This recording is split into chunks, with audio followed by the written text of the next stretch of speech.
यो ठमेल चोकको दृश्य हो, जहाँ साँझपख प्राय रातको समयमा 6-7 बजे 7-8 बजेको समयमा जम्मा हुने गर्छन् यौनकर्मी महिलाहरू। अनि यही विषयमा बसिरहँदाखेरि उनीहरू बीच झगडा भइरहेको छ।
त्यहाँ पुलिस आएको छ, तर पुलिस पनि फेरि बाइक नरोकी सिधै गएको छ।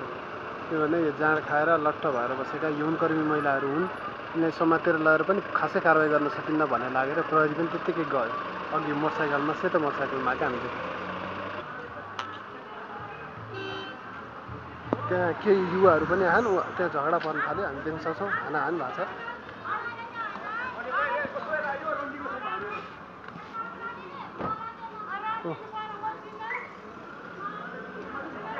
हामी यहाँ कुटाकुट भएको देख्न सक्छौँ हामी।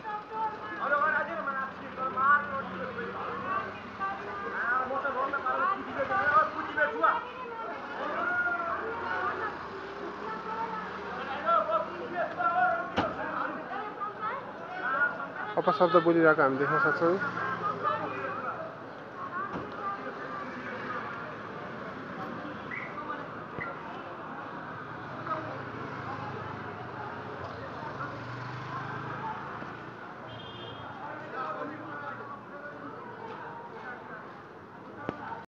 अघि झगडा गर्ने समूहकै युवतीहरू जुन यौनकर्मीको रूपमा काम गर्छन्, अघोषित रूपमा यो ठमेलमा ती युवतीहरू पनि हामी उता गइराखेको देख्न सक्छौँ। ट्राफिक प्रहरी पनि त्यहाँ देख्न सक्छौँ।